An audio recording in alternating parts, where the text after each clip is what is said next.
Hey, welcome to MAddOG'S After Show. That's the AFTR show with MAddOG and Cole. I got sand in my teeth. Farrell. The more you argue on the internet, the faster the racer you are. Coming up next, so he may be able to verify this or debunk it. Jim Beaver, world famous radio personality. I decided to fly through the air and live in the sunlight and enjoy life as much as I could, and that's just what I'm doing. Okay,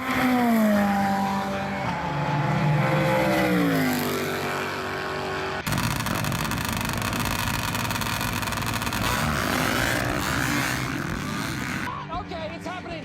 Everybody stay calm. What's the procedure, everyone? What's the procedure? Stay calm. Wait. Hey, we're going to get this started real quick here. I just want to say thank you to Kicker Performance Audio, our partner, long-term partner. Just grateful for all their support. Kicker.com. And of course, Bomber Eyewear, Bomber Floating Eyewear. Tommy and the gang build a great product. Check them out at bombereyewear.com. The Premix Podcast, Cole's passion for desert photography. Go check it out. Instagram at the Premix Podcast. Ladies and gentlemen, without further ado, Jim Beaver, man, this guy has done it all. He's internationally syndicated, over, I believe, 200 AM/FM stations and international on U.S. Armed Forces. He's raced trick trucks, trophy trucks, side-by-sides, the Star Car, which I've got some fond memories of the Star Car and getting to meet Jolene. And that was a very, very special moment for me. And, Jim has given us great help and advice. And on top of everything else, he's a super rad guy. Been a big help to us here. I know Cole has some desert stats he's going to throw at us real quick. Cole, what you got? I mean, how can we talk about desert racing and Jim Beaver without the iconic single-seat trophy truck? I think that's the first way that I even got exposed to Jim and all the chaos that ensued. He's a third-generation desert racer, which I can't wait to hear a lot more about that. And more importantly, he's been active on Race Desert for 21 years. Hey, good call. And I left off some of the most important, most recent stuff. Owns one of the most successful is it e-racing? iRacing. Esports, I guess sim racing would be sim racing would be the collective term, I guess. Gotcha. Yeah. I struggle with that, trying to get the terminology correct. And of course, JB15 Motorsports that covers, dude, just about everything. Jim, thank you for being here, man. We're a blip compared to what you're doing. We're really grateful. I'm really grateful for your friendship, and I'm really grateful to have you on. Well, I am stoked to be here. I know you told me, when you were starting out, and I was like, I was excited for you guys. I'm stoked you're still doing it. But I tell everybody, just keep producing content, just keep pushing it out. There's so many that I've seen start and they get to episode 3 or 4 and they're like, oh man, there was only 15 people tuned in. I'm out. I'm over it. And I'm like, you just got to keep trucking on, and you guys are keeping to pushing on. And I'm like, I'm just stoked for you guys that you continue the grind. Oh, thank you. Yeah, you're lucky episode 16. We should have had you on 15. I planned that a little better, but you got preempted by Pie Night and my family's Thanksgiving traditions. So sorry about that, but welcome to episode 16. Man, Jim, I've going through and looking, like, I Googled you because I thought I knew a fair amount about what you've done and what you do. Holy cow, dude. I've so much more. TV voiceover, color commentary, TV work, Mint 400. Got to work with you at Red Bull Sand Scramble last year. Man, there's just so much that you do. What I really want to get to, let's the meat and potatoes of everything. You're a third generation racer, motorsports person. So what lit the fire for you? What got it started? What's the story? I guess I didn't have much of a choice. I mean, my grandpa, still this day, I mean, he's in multiple boat racing Hall of Fames. He's one of the most accomplished boat racers in history. He's still got some world records that stand today, and Wow. and a lot of it's in classes that don't exist anymore, things like that. But my dad was actually training to be an off-road or a boat racer, and then one of my grandpa's drivers that he had driving for him crashed and died, and my grandpa's like, boat racing's just too dangerous, and it still is, man. Those guys are another level crazy. Yes. And so he told my dad, you're not doing that. I don't want to risk my kid's life. And my dad was in college at the time, 20 years old, whatever, just got married. My grandpa's like, no. So my dad went to college, kind of didn't think anything more of it. And then, I'm just kind of giving you a quick once over on the family history. Sure. So my family's got a Ford dealership, second oldest in Arizona, one of the oldest ones in the country. It's been around for over 100 years. And, Wow. there was a guy that from Oklahoma drove this old long bed F100 out to from Oklahoma all the way to Parker to race it in the Parker 400. And so guy raced it, and the rear end blew up. So he has it towed to the Ford dealership, and that's his only way to get back to Oklahoma. So my grandpa goes, we don't have the parts, this and that. It's going to take a week to get the parts. We'll fix it. And the guy goes, all right. And so he somehow got a ride to Phoenix to fly back to Oklahoma. He says, I'll come back in a month, pay you whatever. Literally a year goes by, the truck's fixed, this race truck's sitting there, and the guy never showed back up. And so it's like a week before the Park 400, my grandpa calls my dad, who's at college, and says, hey, want to go racing? My dad goes, yeah. He goes, I got an off-road truck for you. So literally this truck that was been sitting in the car dealership for a year, my dad goes and he turns around and races it. And I don't know how far he went, and he broke down, but that was kind of my dad's inroads. My grandpa was very close with Bill Strop, Mickey Thompson from his boat racing days, and Bill Strop Ford, things like that. So Bill immediately learned my dad was racing, kind of took him under his wing. And my dad's got some amazing stories of being, pre-running partners with Mickey Thompson for 3 or 4 years. And Bill Strop actually co-drove with my dad for 3 or 4 years. So my dad's got some amazing stories, but, so at that time, I mean, we've got pictures of me. I was born December 22nd, and Parker was in January, and we've got pictures of me less than a month old out at the Parker 400. So I didn't really have any choice. I mean, I remember going to Baja as a kid, and first time I ever drove a truck was a pre-runner in San Felipe, and I don't even know how old I was, but I know I almost crashed it through a fence, and my dad was about dying in the passenger seat. So I had been around it. I got into I started racing. At that point, there was just quads and dirt bikes. There was no such thing as trophy carts and UTVs and things like that. So you just had to go into full-size vehicles right away. So I started in sportsman truck classes, stuff like that, around 19, 20 years old. And, I graduated college, things like that. And, my trophy truck that everybody knows, the iconic single-seater and things like that, my dad's got a small town Ford dealership. We're not, we weren't wealthy.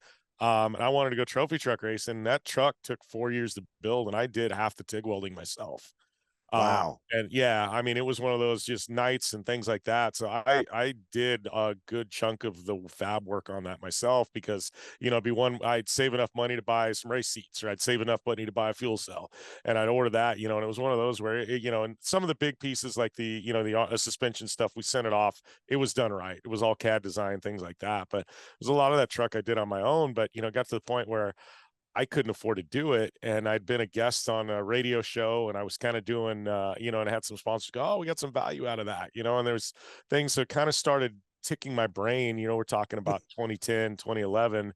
I was like, man, I can't afford to go racing. And, I'm a grown man. My dad shouldn't pay for it, and so it was one of those where I just thought, oh, sponsors got a good value of me being a guest on a radio show. If I'm actually the host, they probably get a whole lot of value. And so that kind of was how this whole thing steamrolled. And when I started out, it was podcasting was in its infancy. I mean, it was completely in its infancy and nobody wanted to give you a dime for a podcast. So I called my show a radio show, and we kind of did it live and things like that. And, you know, fast forward 11, 12 years and here we are. And, you know, it's been an amazing run and opened so many doors that I never, ever would have thought possible, that I'm even making a living in this industry and driving race cars and everything I'm doing. But, you know, it's been very, very fortunate, and I've had some amazing friends that have supported me and companies, and you know, a lot of it's just been word of mouth and referrals and just right place at right time. And I get to everybody, I'm just a dork from Parker, and I've got really, really lucky. But, you know, that's what Cole and I were talking about right before you joined was, you know, that was something Cole said. He goes, you know, man, this guy's just a kid from Parker, you know, and I mean, he's made it big. I mean, one of our basically, I mean, Cole's a kid from Orange County. So, you know, and I'm only recently Havasu. So I can't say really hometown boy, but I mean, Parker, Arizona, you know, to nationally syndicated radio and TV host. It's a pretty good story, man. I tell everybody, I was like, there was a year there from Parker High School where, you know, I graduated, John Tuba graduated. I mean, Tuba's done pretty right for himself also, you know, so I'm like, you know, somehow that little high school in Parker cranked out, you know, a couple people that did pretty darn good there. So, you know, I don't think we can complain too much. You know, we joke, oh, I graduated from Parker High, but I'm like, yeah, you look at the track record, they're not doing too bad there for that one stretch. Yeah, no, that's pretty impressive. Yeah, and he has done pretty well for himself. It was amazing. I mean, his talent's just crazy. His artistic, you know, just I don't know. I love John. I love John's work. I love actually seeing John's work that's not race related, because we all see that, but I mean, he's such a great artist and stuff. And when you can let that creative juice flow from John, it's pretty amazing to see what he comes up with, you know, when it's, and I love his race stuff, but it's just, there's so much more there, you know, that I don't think many people get to see. Yeah, I haven't seen any of the artistic stuff other than, you know, probably the motorsports and maybe some of the marine stuff. But you know, I've got to definitely dig deep and search for that now. So yeah, literally you grew up, you cut your teeth on the desert. Yeah, I mean, my dad did some short course racing. I remember going to Riverside as a kid. He did the stuff in the Coliseum. I mean, we got pictures of dad jumping through the peristyles and things like that. So, Wow. you know, he did do a little short course. Actually built a short course truck, and then Riverside kind of went away and things like that. So I think the truck was raced maybe twice, 2-3 times. I know he was going back to do Crandon at one point. That was always a bucket list race for him, and he was going to make the haul all the way across country. And I can't remember what happened, but it was in between two events, and he'd had a bad event, and the truck, there was something wrong with it, and he just couldn't afford to fix it and haul across country. So he had to skip Crandon the one year he was going to go. But, you know, so I was around short course and that, you know, and obviously I was at a lot of boat races just because my grandpa still liked going to them and things like that as a kid. But yeah, definitely mainly a desert kid, you know, and that's kind of all I knew as far as racing, you know, NASCAR and everything on TV on Sundays. I was kind of there, but it really, it didn't interest me, you know? Right. Yeah, that's crazy. And now, I mean, you've like from the concept of the star car to running a trophy truck to jumping back in this last year, jumping back in your race car, which did that it, if I'm right, correct me if I'm not, but that was one of Mitchie's old race cars, wasn't it? Yeah, and that was, you know, the whole UTV thing was funny. Like, if you want the origins of Star Car, Craig Scanlon and Jason DeFucia were the marketing people at Polaris at the time, and I kept going. I was kind of an ambassador and an influencer. They were sponsoring my radio show, and I was doing some appearances for them, and I was running the trophy truck, and I couldn't afford to do that anymore. It's astronomical to run an unlimited trophy truck nowadays. Like, there's just no possible way I could ever afford to do it again. And I kept going to Jason and Craig, I want to race UTVs. They're like, we got plenty of racers. They did. Like, they did. They didn't. Yeah. There was no reason to sign me. And they're like, you got to come with something better, Jimmy. You got to come with something better. I was like, you know, and I was like, made an excuse. I was like, guys, I was like, I'm going to be in Minnesota. Let's have a meeting. I wasn't going to be in Minnesota. I flew to Minnesota and told them I was going to be there. And so they're like, all right, yeah, we got, we can sit down with you for like 30 minutes this one day and have a meeting. And I was like, all right, I got this great idea. It's going to change Polaris forever. They're like, all right, cool. We're all ears. I was like, okay, great. So I fly back there and at corporate headquarters, I go in and I sit, and Jason and Craig, they go, so what do you got? And I look at them and I go, Polaris Star Car. And they kind of looked at me. I was like, you're going to give me enough money to build a race car, and you're going to give me the car, and you guys are going to fund this. And they kind of look at me. They're like, we don't do that for anybody. I'm like, but we're going to put celebrities in here. We're going to film it, and we're going to tell everybody, how amazing Polarises are. And we're going to get all these celebrities in. We'll have all this content. And Jason and Craig immediately light up like Christmas trees. Yeah. This is genius. This is great. Yes, well, let's do it. And so I couldn't afford to build a new race car, so I got Polaris to build it for me. And that was literally that. So I knew I was going to have to do Star Car for a couple of years, but at the end of Star Car, I was going to have the car. So I raced for 2 years, met some amazing people, shared some awesome experiences with one of my best friends, Jolene Van Vliet. And at the end of it, I got the race car and I had the title to it. And that literally was how I got my Polaris race car, because I couldn't afford to build one. So, but that car, by the time, that was dated, that thing was pretty clapped out. I mean, I'll be honest with you, it was put through the ringer with all the celebrities, and we raced it for a couple of years, and it just wasn't on pace. I mean, it was a pretty decent car. James Hill at IMG did a great job. I mean, and it took some tumbles with these celebrities and things like that, but it was pretty solid. And sold that to some amazing guys in Texas. They had fun for a year, and I don't know where it's at now. But Mitchie's car came up for sale, and people with the whole celebrity thing, they forgot I could race.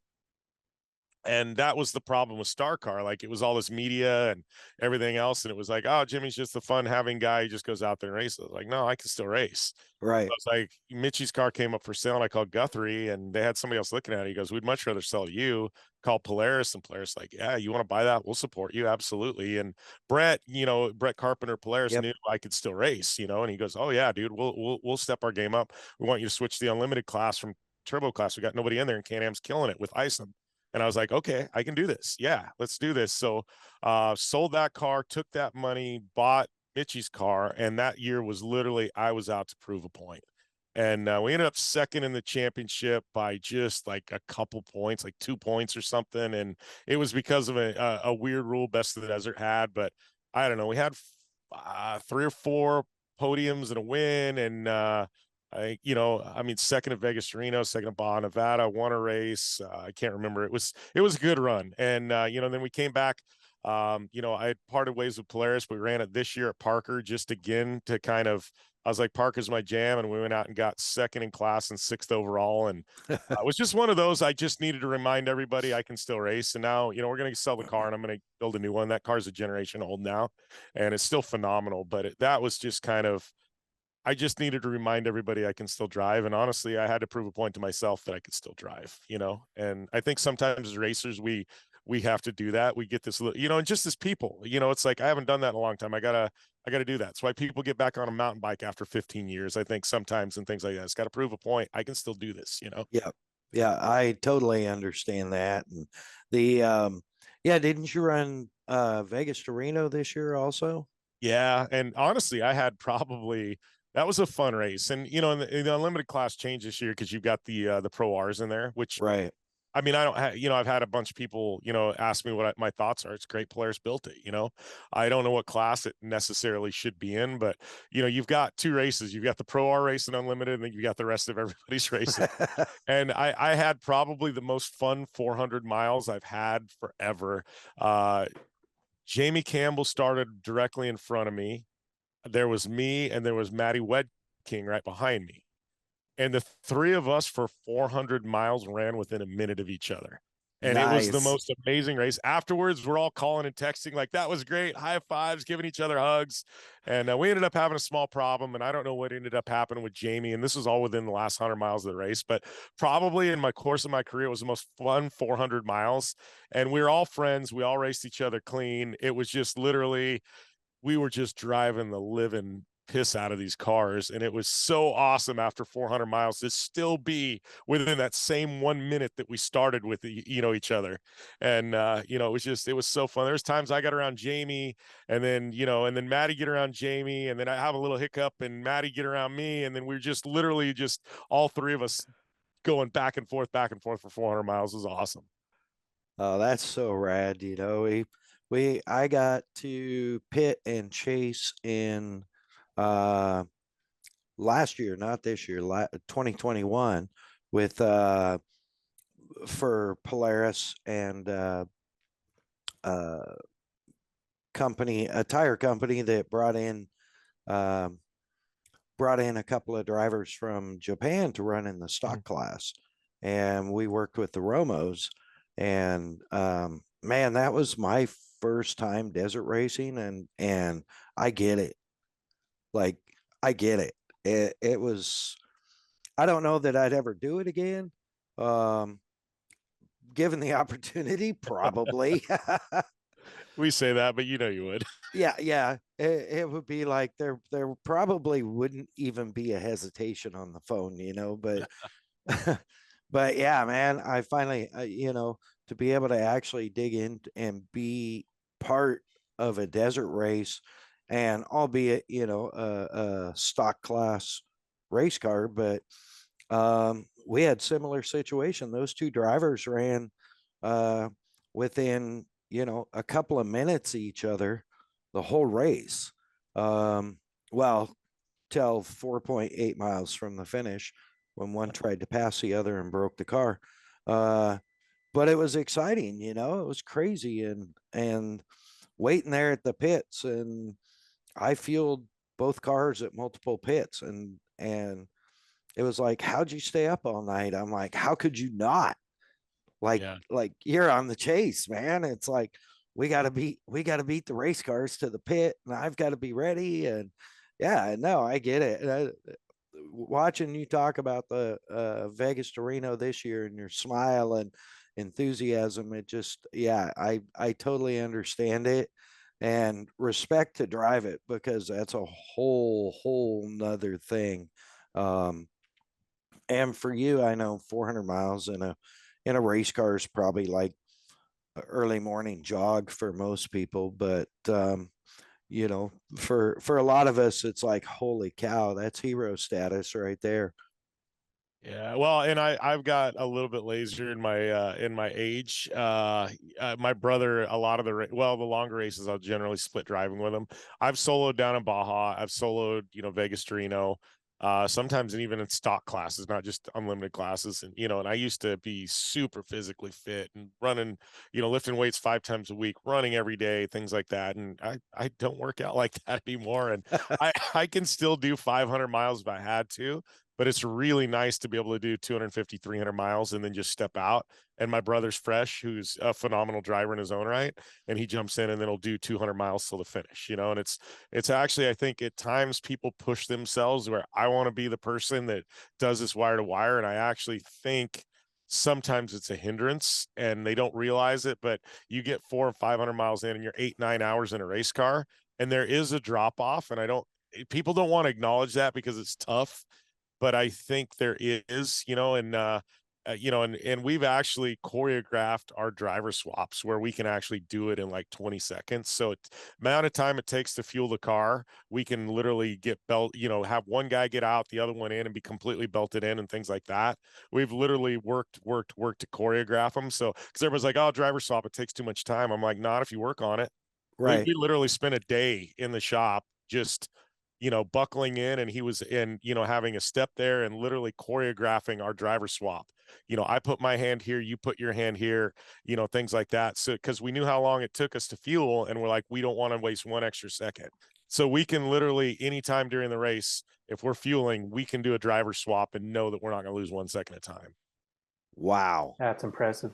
So, but it took some work to get there, but we're there now, and my cousin, my cousin Bryant, he generally stays in the car, things like that. So it's just literally the driver swap. So, wow, that's insane. I mean, but that's what it takes, it's especially now in, I think, any of the UTV classes. I mean, it was, I see all my memories from on Facebook that pop up, from way back, like um, when I first started working with Rob, at Muzzy's in like '08 and stuff like that. And we were supporting the Jagged X crew, and that was before Craig was even racing.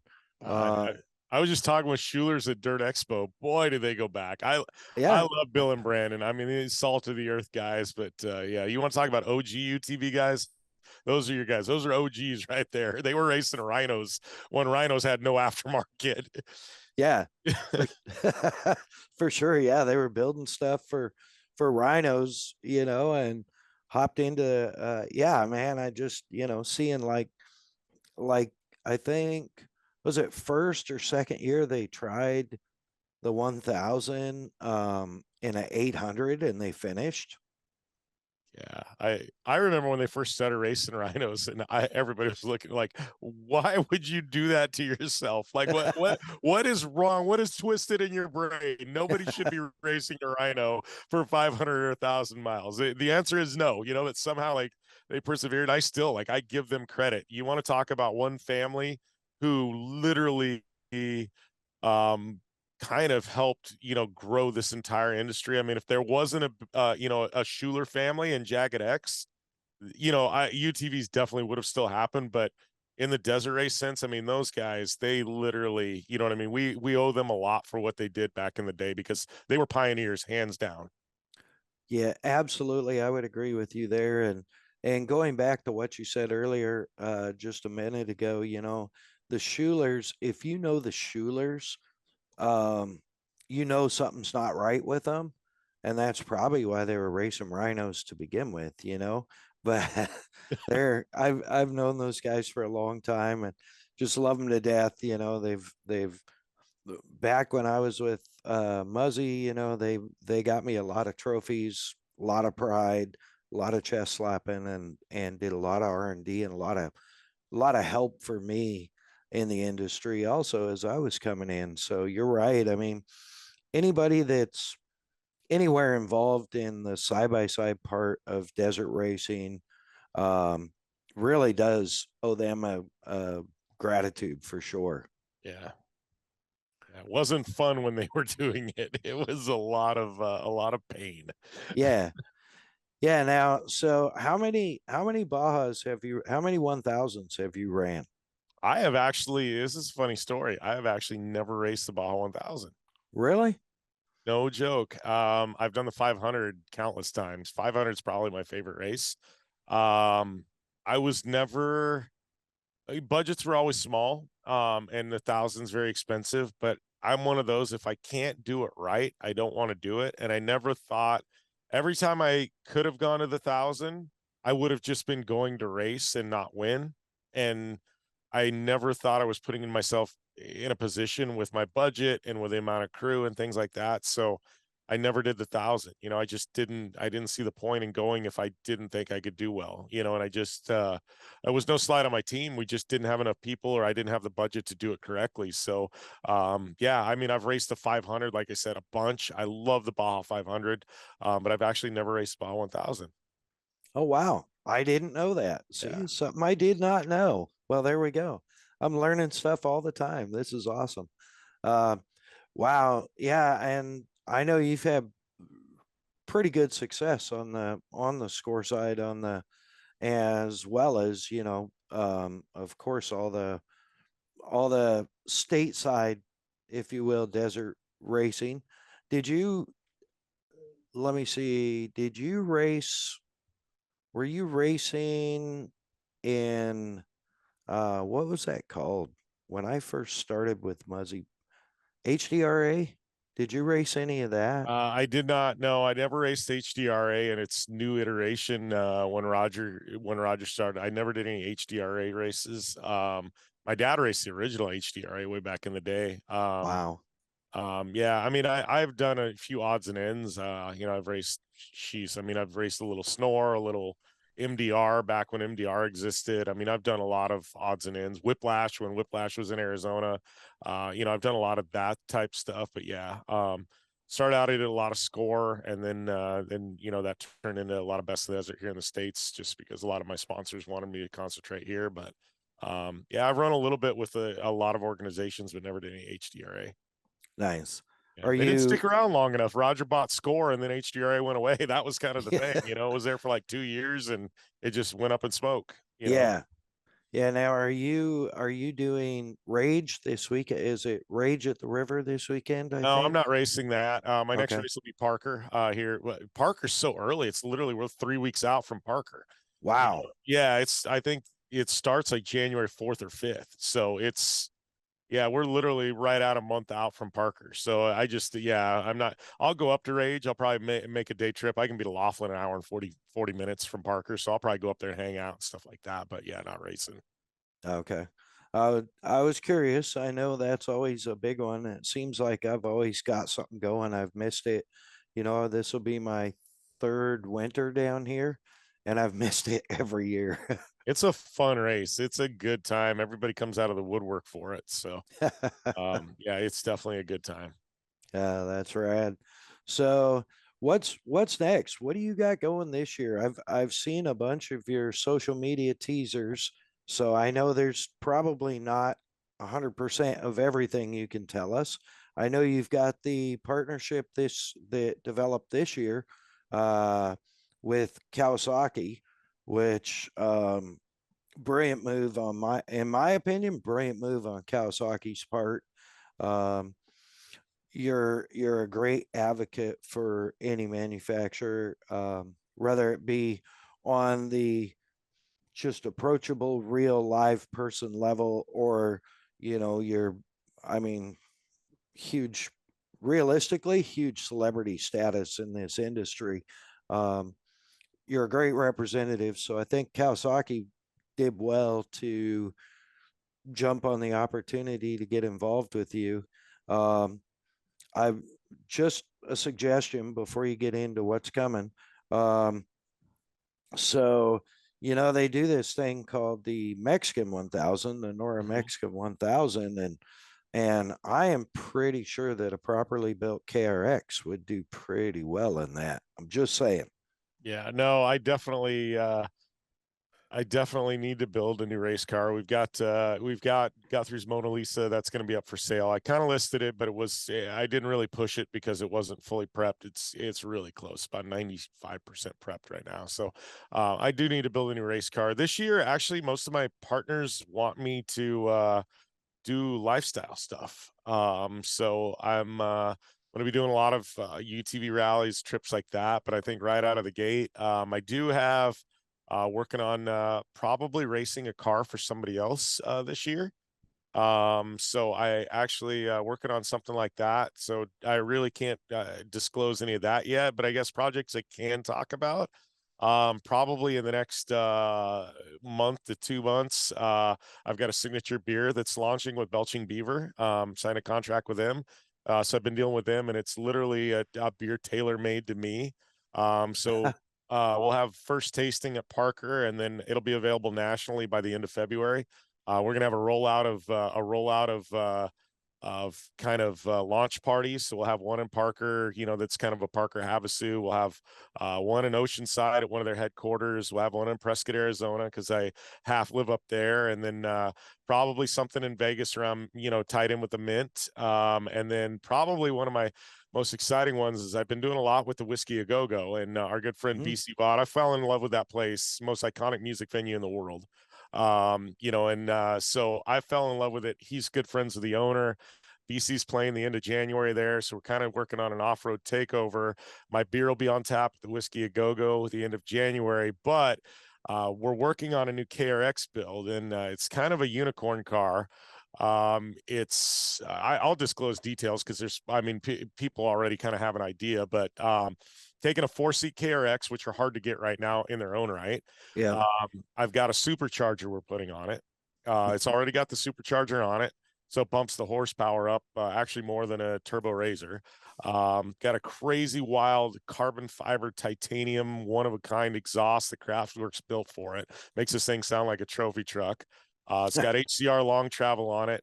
Been working with Pro Armor. We're going to have some of the first seats for a KRX for like the rear and stuff like that. It's going to have custom bases.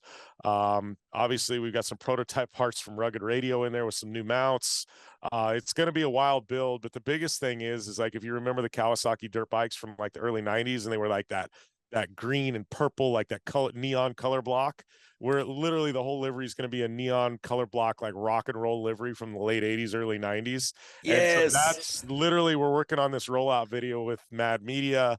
It's going to be full on rock and roll. That's why the Whiskey A Go-Go's tied in. And so it's going to be a wild, one of a kind KRX. I'm really excited about this build. And so that's what I'm kind of working on right now. So I'm not doing a lot of traveling because we're trying to get this thing buttoned up.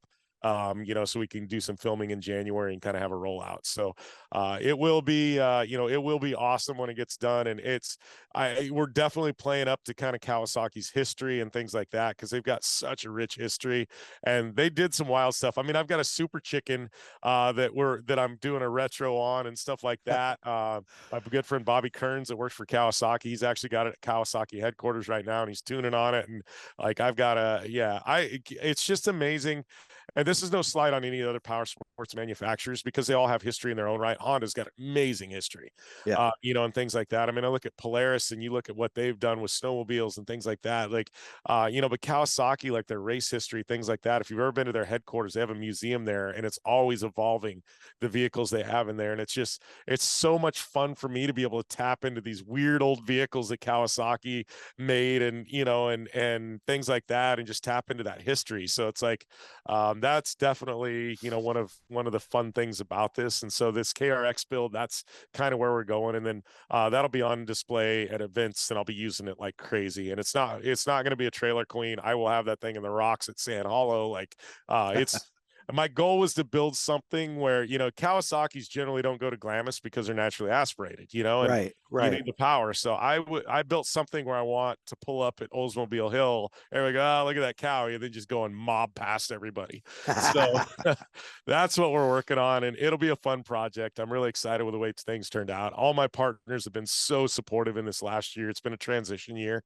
It's just, I'm really fortunate to be surrounded by companies, and I pitched crazy ideas like taking a Kawasaki to the Whiskey A Go-Go, and everybody's like, yeah, let's do this. Can I come? And BC Bot's like, dude, tickets for everybody. Off-road, just come. Let's go. Yeah.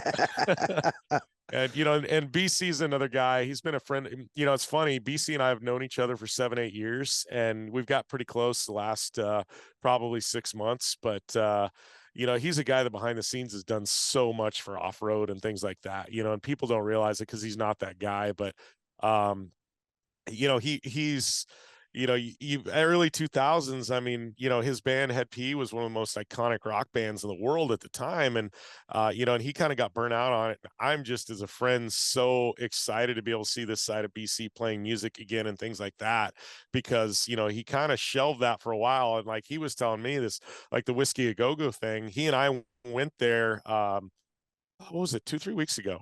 I had to go and take some measurements. BC's like, dude, I'll meet you. Let's just go hang out at the Whiskey for a night, go to the Rainbow and have dinner and stuff like that. So BC and I went and listened to music and stuff. But, just to see, he goes, I played the Whiskey when I was early in my career. He goes, I never thought I'd be coming back here and playing again. He goes, I thought that was a part of me that was in the past.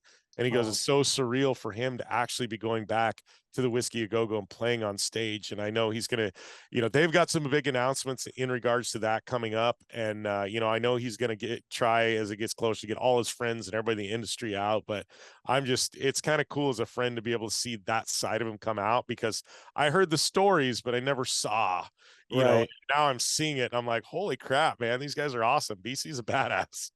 Yeah, I've known BC, I think probably pushing about 10 years, 12 years, I guess now. Yeah. And we,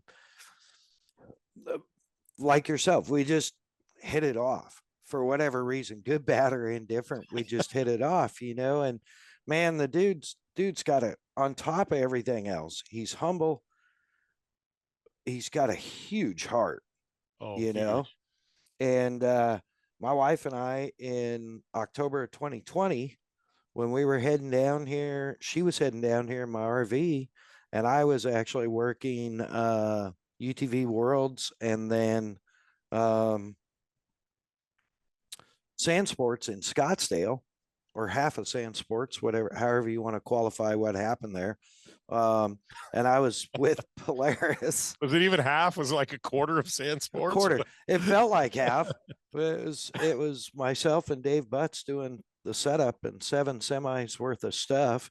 It felt like a whole show. But we did it. It's what we do, you know. But and my RV broke down. My wife and I planned on living in the RV for a couple of years and staying for 6 months or so in Havasu, and my RV broke down, and she had to have it towed back, and the towing company damaged it severely. And I was supposed to be in a hotel, and between Worlds and Sand Sports, and BC's like, man, what are you doing there? Come stay at my house. So I came over and stayed at his place. And then when my RV broke down, I'm like, man, I don't know what I'm going to do, I guess. He goes, dude, I'm not going to be at my place. Stay at my place. Well, 4 months later, I'm leaving his place and moving into his dad's old place, which to me is, there again, kind of sacred and holy ground, if you will. And so, yeah, man, it's great. He played our homeowners 4th of July appreciation party. It was their first public appearance with breaking in a sequence. I just saw him at that was kind of my cap to SEMA, and boy, the dude just knows how he got, like, I'm not the guy going, hey, I need VIP. I'm the guy that bought my own early entrance tickets, Yeah. because I want to support him. And he was just, he was so grateful that we were there, and he's got the Viking, backstage passes. And I'm like, I don't need to go backstage. I just want to go outside and catch some air and come back in.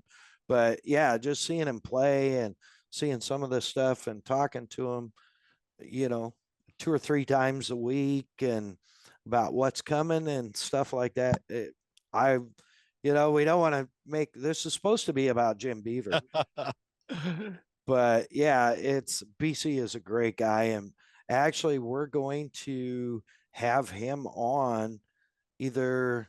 We're trying to figure out what's going to be best, either right before or right after the Whiskey A Go-Go show. Yeah, I would say right after. Yeah, I would say right after, because he's gonna have some stories. That one I would say definitely wait till after. Yeah, and there's someone, again, like yourself, with 3 generations of motorsports history and whatnot. There's someone else that you would never, like, he's a drummer for Bias. He's a drummer for Breaking Benjamin. He was founding member, drummer for Head PE. He's a rock star. Okay, whatever. But the guy has motorsports roots. Oh yeah, he loves sim racing too. And he's good at it. Yeah, he's good at it. So I think we've got our TV tapings. We do our sim racing, our World Cup with with that one. We bring in all the celebrities and stuff like that. And so Yeah. BC's actually going to come in, and he's going to be one of the drivers, and we'll get him. And I think we're going to have Pastrana always does it for us, and Greg Biffle and some of those guys. So I think he's going to come in. And then yeah, when I was in Hollywood with him, he goes, hey, let's go out to dinner at the Rainbow. He's like, oh, by the way, our friend's coming. I was like, all right, cool. We show up, and it's Sid from Slipknot. I'm like, saw that photo you posted. I was like, oh, yeah. I was like, how the hell am I out to dinner with Sid from Slipknot? But I think Sid's gonna come in and do our World Cup. So it'll be a fun taping. I think we're taping, and we'll live stream it on January 11th as a tentative date, and then I don't know when it'll air on CBS, but that'll be a fun one. But yeah, yeah, he's good. I've raced UTVs against him. He's actually a phenomenal wheelman. People Yes. don't realize that. Yeah, and he's come by it naturally. I've managed to round up as his stepmom was moving out, we were moving in. I was helping and managed to stumble across a plethora of newspaper clippings from his dad's early days, and it was, man, I'm probably sad. I didn't even know. It was like a time warp for me. I just sat there and read and read and read. And I'm like, wow, I didn't know that. Wow, I didn't know that. So, it's kind of like reading the Jim Beaver story here on Google. Um, it's I like, didn't even, I haven't Googled myself. So I actually need to do that and see what the hell pops up. Half of it normally, like I get tagged and stuff because there's an actor named Jim Beaver who's in yes. Deadwood, and he's actually become a very good friend of mine because he gets tagged in stuff racing related, and I get tagged in stuff Hollywood related. And so he and I actually had him on my show, and we sat down and talked for 2 hours one time, and super nice guy. Like we've actually become friends. But you pull up Jim Beaver, and you never quite know what's going to pop up. It's either his stuff or my stuff. Funny thing was, he did a movie, and I had a buddy screenshot it, and I went and looked, and it was on Apple, like Apple, whatever it is, Apple TV.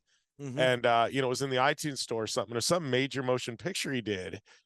And the production studio screwed up, and here it is, like it's this major movie with like Matthew McConaughey and all this, and you look at the pictures on the Apple TV, and my headshot's next to all these celebrities, and the production studio mixed up the wrong Jim Beaver headshot.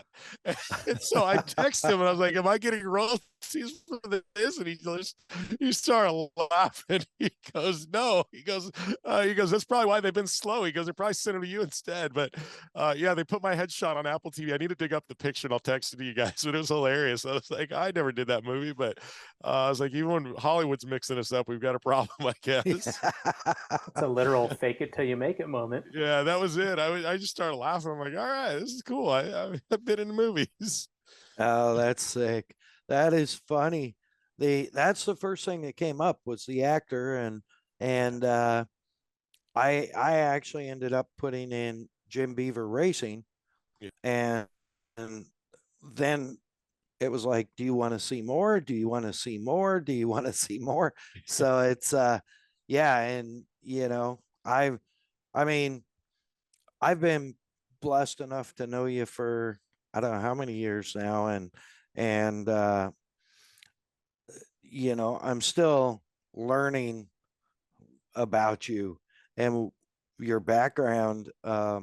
Moving forward, I'm constantly watching what you're doing, and one thing that really hit me, and I know you and I talked about this, I think at the Sand Sports maybe at the Cowie, whatever that was, VIP Yeah, their party party, or industry party they throw every yeah. year.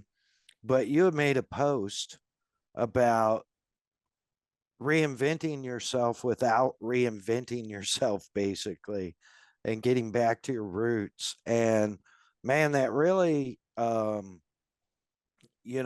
I think I told you at the time, it really hit home, and I found it very insightful. And it's probably part of the inspiration. I've had people for years tell me, dude, you have so many stories, so many people, you should do a podcast. And I think when reading through that post, I have it actually screenshotted and saved in my inspirational folder. Really touched me for whatever reason, timing right, wording right. But, it prompted me to get going on this and actually do something.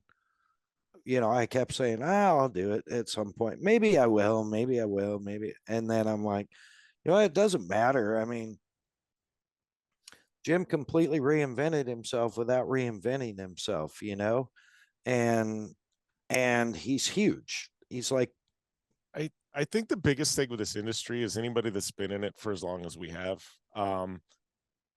It's a grueling industry. I mean, and you travel just as much, if not more than me, and after 10 years of doing radio and being on the road and things like that, like in the last year, I think this show I did for Pro Armor at Sand Sports was my last show I did last year. I think I took literally like 3 months off. People don't realize that. And everything we were airing nationally was just re-airs. And I guess when you've got 10 years worth of archives, it's pretty easy to come up with re-airs. But I was burnt out, and I was done. I was ready to be done. And talk with some sponsors and things like that. I just wasn't having fun doing it anymore, and I was burnt out. There's a lot of reasons for it, things like that. But I was tired of being on the road and things like that. And, you know, I kind of sat back. I was like, what do I want to do with this show moving forward? You know, we've had all the success and everything else, and I was just burnt out. And you know, and this year it was like, all right, I'm going to do this for me, and I'm going to do things the way I want. It's not necessarily the format that it was before. The format's completely changed. You know, but I'm having so much fun interviewing people and doing radio again and having these conversations, going to event, doing it on site and meeting with people. It's kind of re-energized me, but I had to get selfish for once and go, I need to do this for me now. You know what I mean? And not what everybody else wants. What do I want? And all my sponsors, all my supporters have been phenomenal about it. And, it just it's working out great. I mean, the numbers are higher than they have ever been. And it's been phenomenal, but it just, you know, I think at some point, and, you know, and this is just, you know, I know people talk now openly about mental health, things like that, but this industry, I mean, people, you really need to, at some point, step back and take a deep breath, because you can get sucked into the vortex. And it's not just this industry, it's any industry, but I think sometimes we get so caught up in, I got to get to that next event, or I can't miss this, or I got to be on this call, I got to send this email, and, you know, it's 2 a.m, you're answering emails, and why? It could wait till 8 a.m. It's not going to make a difference, you know. And I think literally mentally, I think everybody in this industry needs to stop once in a while and just reboot, even if it's just taking a day off, you know, because when was the last time you took a day off, Lauren? I mean, literally most people in the industry be like, oh, it's been 10 years since I've taken a day off. And I'm that guy, you know, but I think once in a while taking a day off, it's not bad, you know. And it'll all be there when you get back the next day, you know. And I think that's just the biggest thing I had to learn. And you know, it's tough, but I was just burnt out, and, you know, built all this, and I was just ready to be done with it. And now I'm enjoying it, but I had to do something for me. And you know, and it's been great, you know, it really has. Yeah, that's awesome, man. It's like I totally agree with you on all that. The travel's grueling. You know, you have to be 100% passionate and committed to do what we do for, you know, and we do different things, but in essence, for the travel and the motorsports and all that, for as long as we have, you definitely have to have the passion. And every once in a while, I get that way myself, you know. It's when you said when was the last time you took a day off, I said to myself, oh, well, Saturday. But I actually got up and wrote like 3 emails and then did nothing the rest of the day, you know, and did the parade of lights and the Havasu parade of lights, which was rad. Your pictures were phenomenal, by the way. I need to go up to Havasu sometime in the next week or two just to see the London Bridge, because it looks beautiful. Oh yeah, since they've done the LED lighting upgrade just before Christmas last year, it's incredible job that they do. And the English Village is just absolutely gorgeous. You know, and thank you for the compliment. But Viking says I got to get better about saying thank you when people say something nice. But yeah, no, you know, there's something to be said for Samsung Galaxy S22 Ultra. It does take a good picture. Even a monkey can use it, obviously. But yeah, they do such a nice job. You got to come up. I'm going to be gone this weekend. I've got to do Red Bull Sand Scramble this weekend. I'm out tomorrow. And then, but should definitely, we'll get together, have dinner, check out the village, and you know, if we could get a day like today, I might even pop the boat in the water, you know. Yeah, it's still been actually quite warm, and, you know, and Parker and Havasu pretty much have identical weather. So yeah. I do have a question for Cole, because you're giving the stats earlier. My Race Desert 21 years. How deep are you on Race Desert with your account? I'm 10 years, but I creeped for a while until I started throwing my own activity on there. I actually remember Race Desert before this version of the forum. So the original forum on Race Desert was literally like a contact form, and it posted whatever you said below it. And so literally the original forum on Race Desert, you'd have to scroll down like the page, but it was literally like a contact form. You put comment, name, and then yeah, it was like name and then title or comment, you know what I mean? And you could, and it would post it, and you'd have to scroll down like all, you know, at that point they can get a couple hundred posts a day, and you'd have to scroll through all the posts on the, it was literally like a comment Oh form my you filled gosh. out. So that was the original form on Race Desert. So I go back to that and I'm like, that was that was interesting. So See, maybe they need a week where they go back to that, because maybe it oh would calm gosh. everybody down if you have to actually think before you post, you know? I love that site. It's been a big part of my life forever. I go on and I read daily. Probably every morning I log in and read. You know, obviously it's actually one of the forums that's still going. That's actually amazing, because forums have just died off. Yeah. You know, it's amazing. It just, I think some people are a little too passionate there, and it scares everybody else off. You know, it's like you go in and you just get annihilated. I'm like, can we just have a real conversation here? Why do we always have to get so crazy and cutthroat? And it's like, sometimes I think people are just a little too out there on that site, you know? Yeah, people look to share their knowledge at any chance they get. So Yeah. And if you don't agree with their knowledge, oh man, they let you know. you're in for it. Yeah, because I keep looking for you, because you're our Parker master, so I need you to run that thread.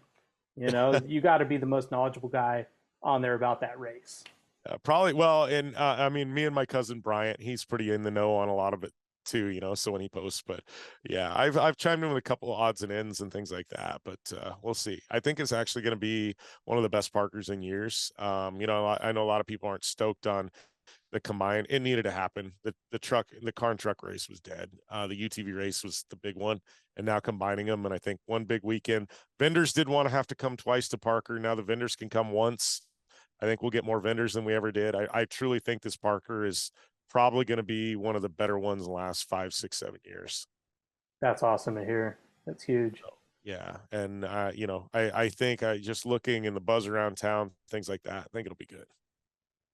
And that is, what do you say, January 5th weekend? I think contingency is Thursday the 5th. Qualifying is Friday the 6th. UTVs are Saturday the 7th, and then trophy trucks, buggies, everybody else are on Sunday. So yeah. Wow. Same I guess same weekend as A1, unfortunately. Yeah. It's funny because there's a couple of guys, we have this group, and you got to come up here one of these mornings, but we have this group that we all have coffee at this little dive bar in the mornings.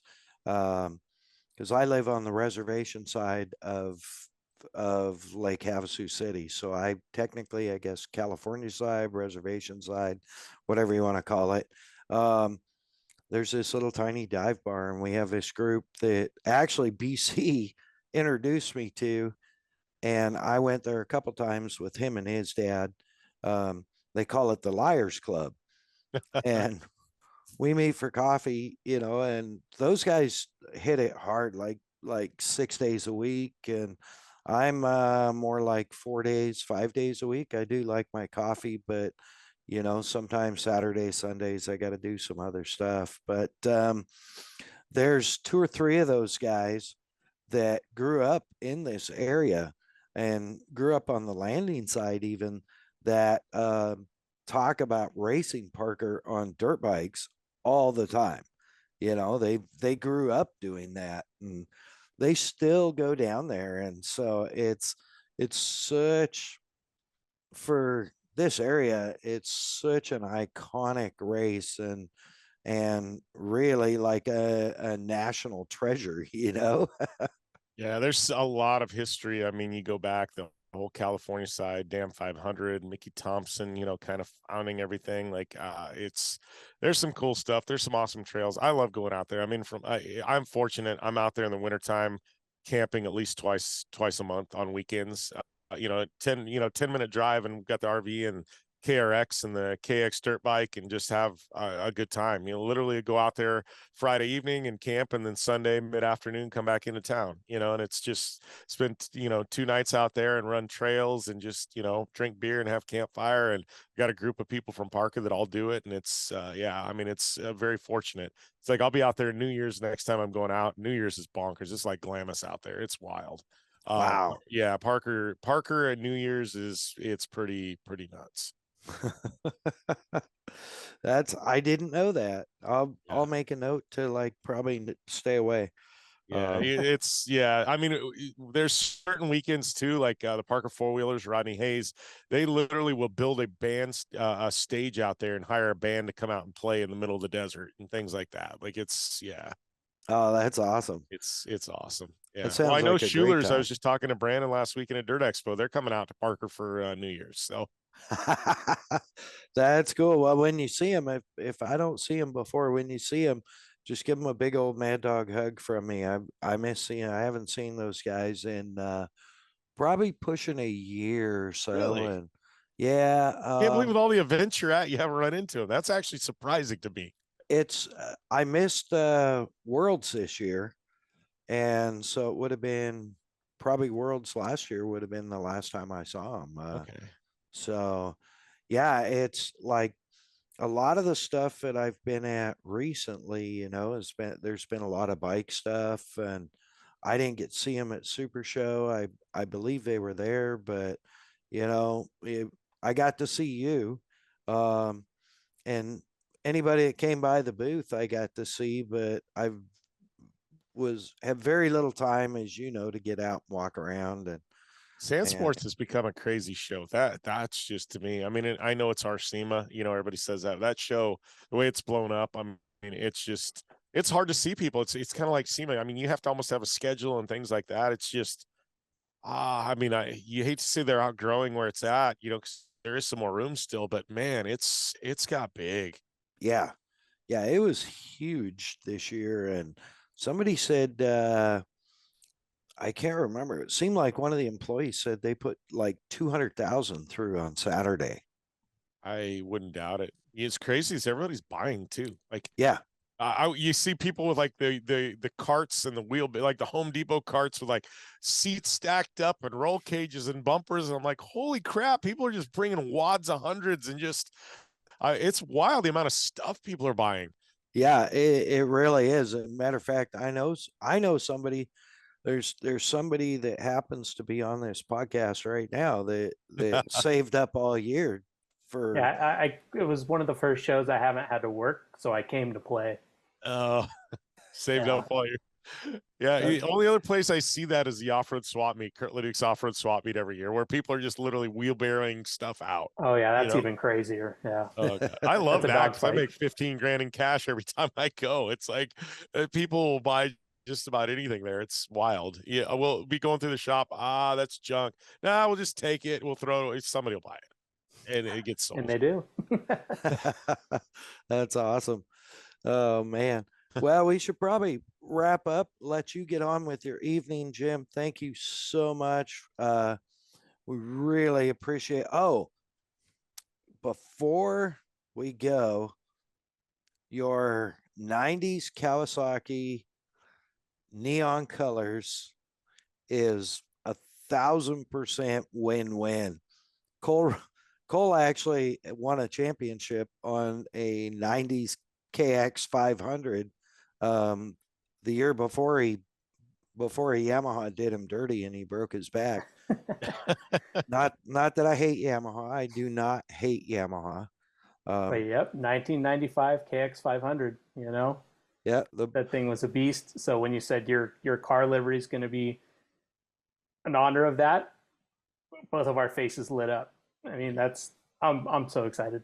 Yeah, and it's one thing that's great. Like Kawasaki is a very conservative company. They're amazing. And they've got that history and they protect it and things like that. But it's like with me, they've given me a lot of rope, and the rope they've given me has always done right by them, at least through this year.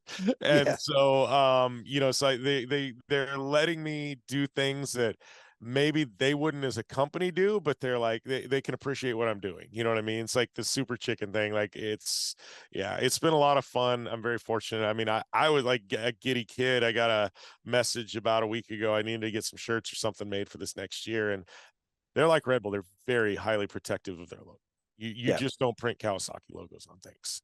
You know, there's a lot of companies where people just slap logos on and they don't really care. Kawasaki's very protective. And so I needed to get some appearance shirts made up for this next year. And Kawasaki gave me permission to use the logo on everything, you know, so it's like these green themed Impact's doing these cool crew shirts, and they're actually really turning out amazing. But it was like I got permission to use the Kawasaki logo, and I was just like a kid in a candy store. I was like, all right, I made it. They let me use the logo. You know, and obviously they've got to vet everything and make sure it's done right. But it was just them saying, yeah, you can print our logo on your stuff. I was like, yes.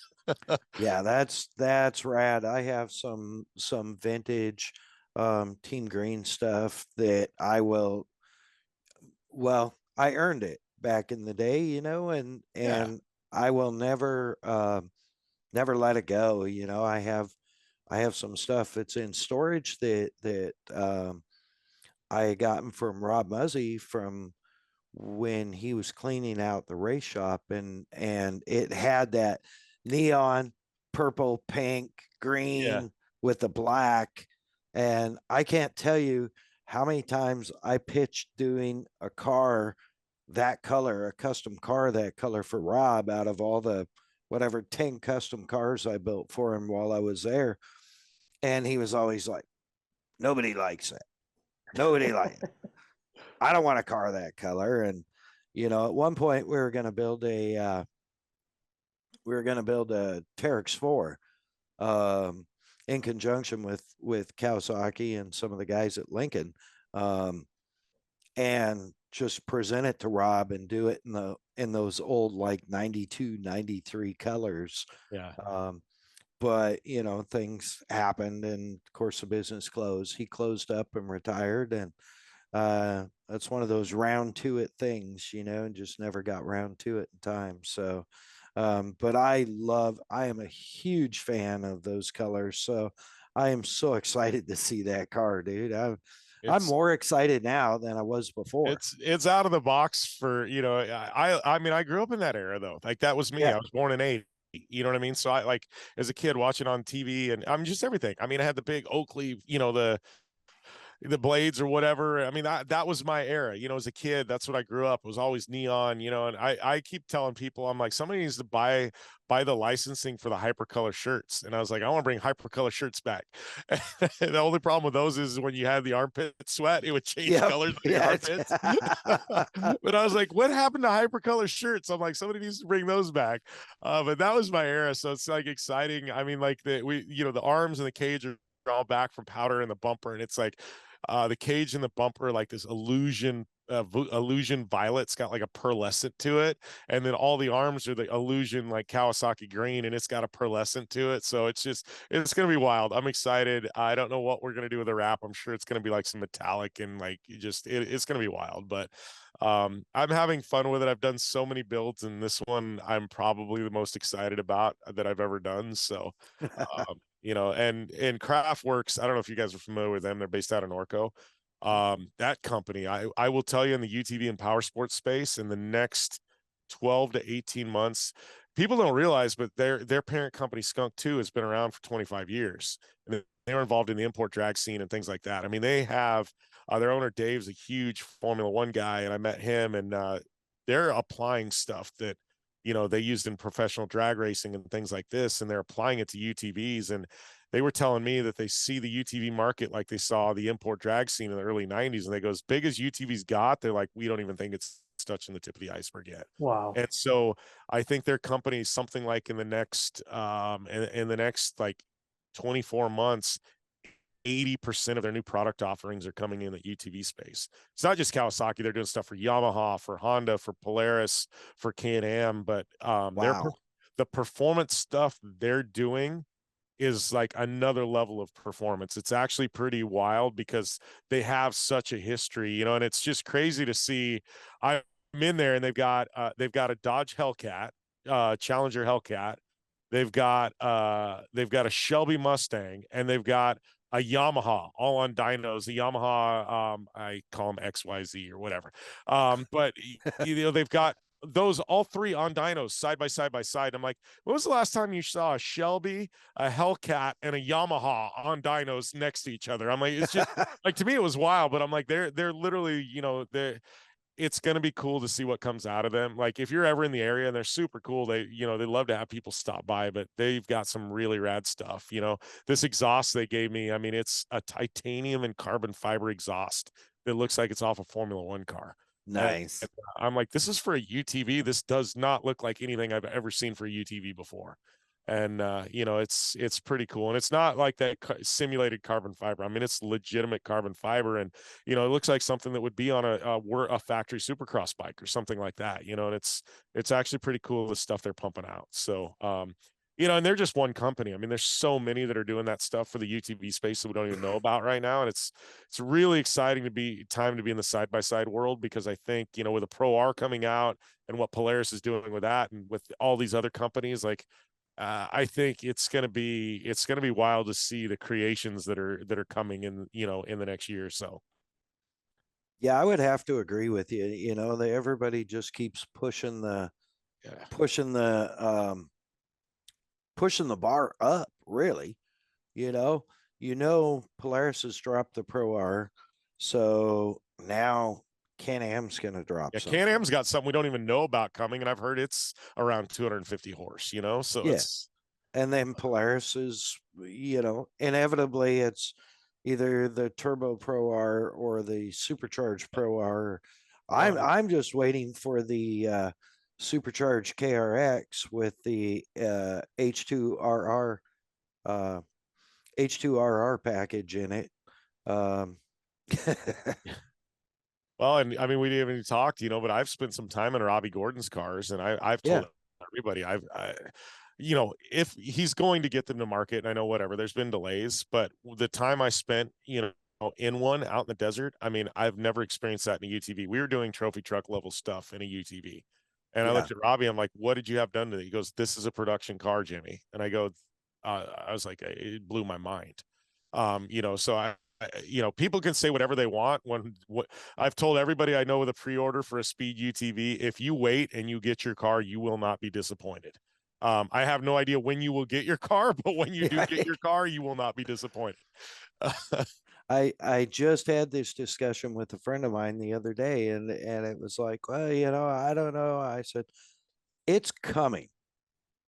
I mean, I've seen no less than 10 cars with VINs and EPA stickers.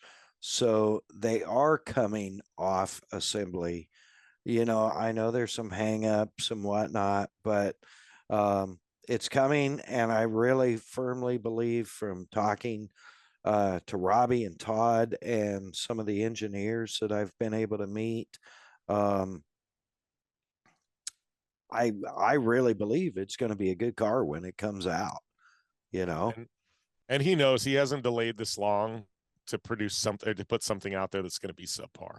It'll be right, and Robbie, I mean, his reputation, his entire career is on the line with this, I agree. And Robbie, he does right by people, and so I really, like I said, spending the time in those cars that I have, they are phenomenal. They will do things probably that normal people shouldn't be doing. Let's put it that way. Like, they're that impressive. So I tell everybody, hang tight. When you get your car, you're not going to be disappointed. Robbie will deliver. That's awesome. Yeah, it's I haven't got to drive one yet. Kicker has a partnership with them, and hopefully at some point, I will be hauling one around the country and running it from from my driveway down through the desert south to see my buddy Jim Beaver and Parker. Anytime you want. I actually need to get up there and go to the Bunker Bar. I've never been to the Bunker Bar up there outside of Havasu. So I want to make that this winter. I want to do that. Well, hit me up, because I haven't been either, and neither's a Viking. So maybe we can put something like that together at some point. Yeah, well, let's definitely pick a weekend after New Year's, sometime January or February, and we'll have to compare schedules, but let's definitely plan on it, because I think Bunker Bar would be a blast. Yeah, for sure. So, well, I've run way long. I didn't mean to keep you this long, Jim. Your partners, I know you've got a lot of partners, and you need to definitely thank them, and I thank them for helping you to be continuing in what you're doing, because I'm gleaning information from you all the time, and I appreciate that. So let's get to JB15 Racing and your partners. Well, obviously we got Kawasaki and General Tire, Vision Wheel, some of my big supporters. Rigid Industries been with me forever. GSP XTV axles, make some phenomenal stock replacement axles for UTVs. Side by side, we've got, you know, HCR, Pro Armor, Craftworks, Rugged Radios, Impact, Dirtfish, Gibson. My good friends at Clean Freak make these amazing body wipes for anybody out in the dirt. They're actually really awesome. And then new company, Belching Beaver, got a new signature beer coming out very soon. So definitely I will let you guys know when that comes out. But we've been working on it and I'm excited. It's kind of fun to build a craft beer like to my specifications. I didn't even know you could do that, but somehow everything I told them they did. And so I'm really excited about it. Wow, that's super cool. I saw Cole's eyes get like, you know, dinner plates when you said I'm doing my own beer. Well, what I told them when we sat in the owners of Belching Beaver, true story. He's a massive off-road guy. He's got, you know, I think he's got a couple of UTVs and he goes out all the time, things like that. That's why you've seen their stuff pop up, the Cal 300 and Mint 400 and things like that. But I told him, I said, you know, I said, I love the river when it's 120. And I said, I love the desert when it's 20. And I said, I need a beer that I can drink in both. And I said, I like a little flavor. I said, but I said, we can't go heavy because when it's 120, nobody wants a heavy beer. I was like, that's a wintertime beer. And I said, but you know what I mean? I said, I don't want to go super light either. And so it's an IPA, but it's a very, very, very light IPA. I love session IPAs, and this is like a very, very light session IPA. It's like I tell people, I'm like, if Coors Light made an IPA, that's what this is. It's like a Coors Light IPA with a splash of citrus, because I like a little bit of citrus and I like hefts and things like that. So it's a very light IPA with a splash of citrus, and it's not real hoppy, or it's just a really smooth beer. And it's something, if you're around the campfire, you can drink. And if it's 120, you can still drink 2 or 3, because you wouldn't do that with a normal IPA when it's 120. And this is very drinkable, so you can. So yeah, I'm excited. I've never tasted anything like it, and it's very, very smooth. So yeah, it's well, hopefully everybody else likes it too. Yeah, that's super cool. And you know, for somebody that's like been quote unquote kicking back and relaxing, man, you sure got a lot of irons in the fire. Fun projects. You know, the thing is these projects are for me, like the build and the Whiskey a Go-Go. This is stuff I want to do. I love music. I absolutely love music. I love live music, you know, and so it's like I love that era. It's like I don't know, I'm just I'm having a whole hell of a lot of fun. I can't complain. You know, and yeah, it's fun, you know. And this year Kawasaki, just very fortunate, you know, they make dirt bikes, they make jet skis, and they make UTVs, everything I love doing, and I get to do it all. And they just give me units to go and test, and then they take them back and we have fun. And it's like it's been a blast, you know. And I mean, to be surrounded by a company that literally checks all the boxes for me and I check them all for them. And you know, it's been very good. You know, at the end of last year I really was scared. And, you know, and after Polaris and I parted ways and things like that, I didn't know what was next or where things were going to go. And somehow it came out all right. You know what I mean? And just really, really fortunate, you know. And I make a living at this, and I'm scared every year that I'm not going to have a job the next year. You know, it's just one of those, when you work freelance in this industry and things like that, you don't know, you know. And COVID was scary for all of us and things like that. Man. You know? And just really fortunate to have some amazing companies and some amazing friends and people who give referrals, and you know, and things like that. And just very, very lucky to live the life I do, for sure. Yeah, we're very lucky to have you on here. And I'm very blessed to call you my friend, you know. Above everything else, it's like, yeah, he's this huge celebrity, but you know, he's Jimmy, right? He's Jim See, and Beaver. I don't see myself as a celebrity in the least. So it's just one of those. I have celebrity people that I consider friends, but I am definitely not one of them. Well, it really is cool, you know. and I always appreciate your smile, your positive approach. I think we're a lot the same that way, where it's always persevere in the positive. Um, I totally feel you about, 2020 was a real kick in the crotch, and on that freelance stuff, like you said, you don't know, you just persevere in faith, and we all stick together, and we keep supporting each other no matter what. And here we are, episode 16. I've got nationally syndicated 21-year member of Race Desert. And one I need to of put that on the resume. 21-year member of Race Desert. I'm going to put that in my marketing deck. Beautiful. That's flattering. and one of Cole's heroes. I specifically told Cole ahead of time, you are not allowed to fanboy. You have to be a real person. So far, so good, I think. But Yeah. Well, we'll see. I will tell you, when you get to episode 116, I want to be your guest for episode 116. Write that down, Cole. Perfect. 116. Literally, I want to be 116. But if I'm number 16, I got to be 116 also. I love it.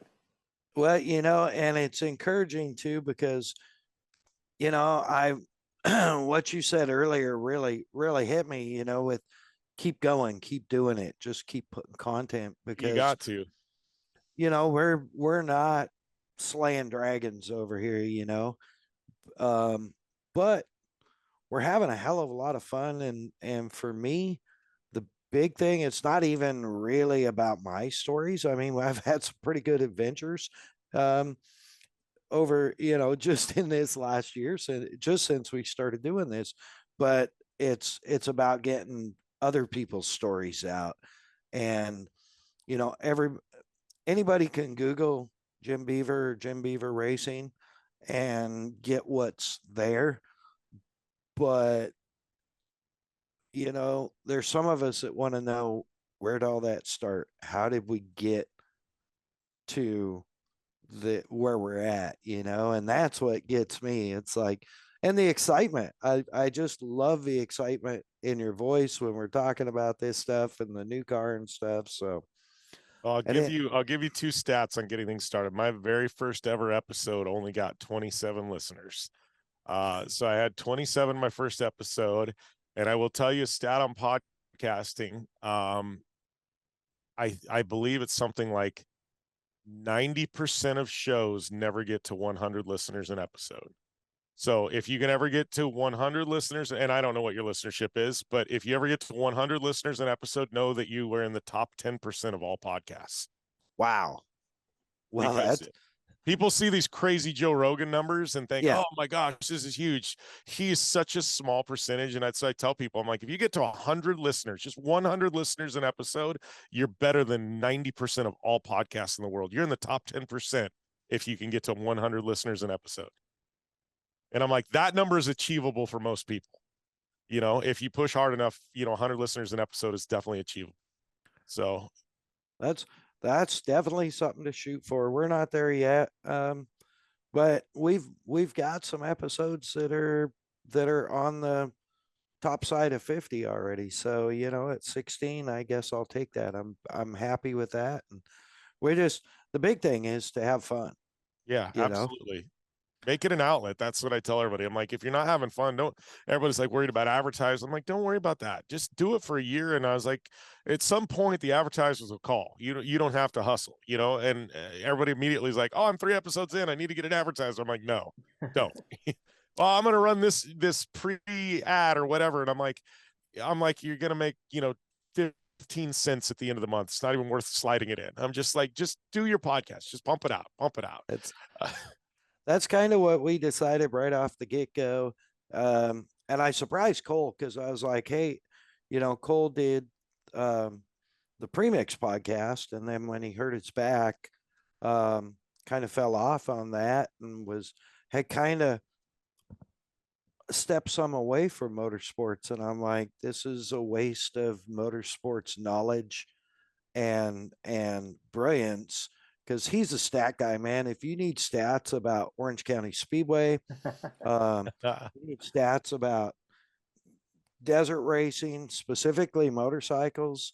But you need any class 11 stats from the time, probably from the time he was 3 years old till current. He could probably tell you. Geez, no pressure.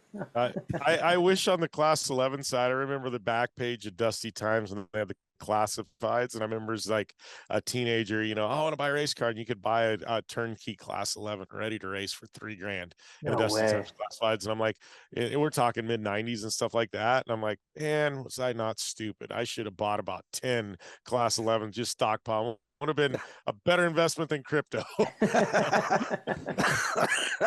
Like class 11s have just blown up. It's wild. Yeah, that's one of Cole's favorite classes, I think. I love it. I don't know anybody who doesn't like How class could you 11. hate him? You'd have to be an evil person. My dad's favorite story, he goes, "This is crazy. They raced in Mexicali one time, and I know we got to go." But my dad, he goes, "You want to talk about a kick in the nuts?" He goes, he was racing. It's me. He goes, me and Walker Evans and Scoop Vessels. And we got these big high horsepower class 8s, and he goes, that's when that class, like the premier division. And he goes, they ran us over this big ass sand dune, like outside of Mexicali. I think it was a Mexicali 250. And he goes, so here you got, he goes, you got me, you got Scoop, you got Walker Evans. He goes, we're all buried on the sand dune down to the axles in these high horsepower trucks. And he goes, this class 11 gets to the top of the sand dune, and he goes, those things will climb anything. And he toots his horn, and then he turns around and goes back to where he started, and he backs up the sand dune in his class 11, gets a run, and he backs over the entire sand dune while his horns going on. And he goes, here you got Walker, Scoop, me, and a couple other class 8s in this class 11. We're buried to the axle. And he goes, he backs over the entire sand dune with his little horn blaring. Oh my God. It was the biggest middle finger to all of us. And my dad goes, it was the greatest thing ever. And I was like, those little class 11s will go anywhere. They literally will. Small but mighty. Yep. Yeah. That's crazy. I'm a fan of them, and Cole has been, since he hurt his back, he's picked up photography, and he started going towards that route and really getting some good stuff. So I always look forward. I know he was in desert last weekend. I think he's going to be back this weekend.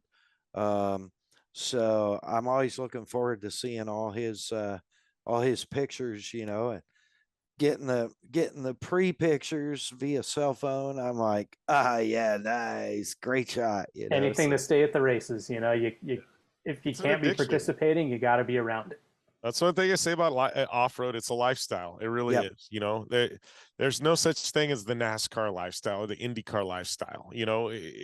Circle track, yes, but but off-road, it's a lifestyle. If I'm not racing or I'm not at the race, I'm in my RV out in the desert anyways. And it's the craziest thing this industry is, but it gets its hooks in you, and we're all addicted to the drug. It's just, every minute we can, we're at events.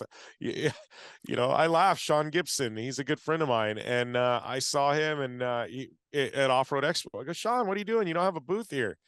And he looks at me, he goes, yeah, he goes, my wife looked at me, what do you want to do on a Sunday? We have a day off. And he goes, we didn't vend at the Off-Road Expo. And he goes, and I show up to the Off-Road Expo just to walk the show. And I'm like, you're glad for punishment. He goes, dude, he goes, it's just this industry. He goes, you can't get away from it. He goes, I have a weekend off. And he goes, we didn't vend so I could have the weekend off, and I still go to the same show. He goes, I should have just vended.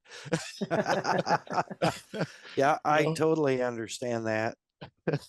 But I laugh. I mean, it's this industry. It's not just one of us. It's all of us. We're all addicted. Yeah, we've all got the addiction affliction. Yeah, absolutely, guys. Well, did we get all your partners covered? Yeah, I think we got them all. I think we're good. Right. I want to make sure I got all your sponsors covered. Jim, thank you so much. We should probably sign off and let you go get some dinner or a cocktail or something. I got a cold beer in my future, I think. Yes, now. I know Cole does for sure. So, and I would hit a cold energy drink, but it's getting a little late and I got to be up early and on the road tomorrow morning. So, Jim, thank you so much for being on. We appreciate it. Episode 116 is yours. Unless you want 115. I've made a note. It's official. So always thank you for all your wealth of information also, and just helping us out. We greatly appreciate it. With that, parting statement. Oh man, parting statement. I don't know. It's been a crazy couple of years for everybody, and I know there's a lot of unknowns in the world, and it's just keep your chin up, enjoy the holidays, and I don't know. I think there's definitely better times ahead, and I can't complain about life, and I think we all just need to keep plugging along. Well said. Well said. Cole, what do you got, brother?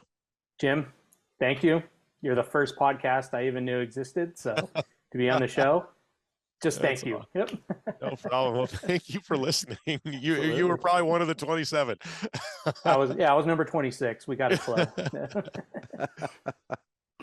I think that's it. Ladies and gentlemen, thank you for listening.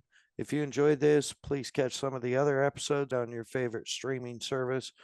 On behalf of myself and Cole Farrell, Jim Beaver, thank you so much. I'm going to say good night now. Mad Dog out.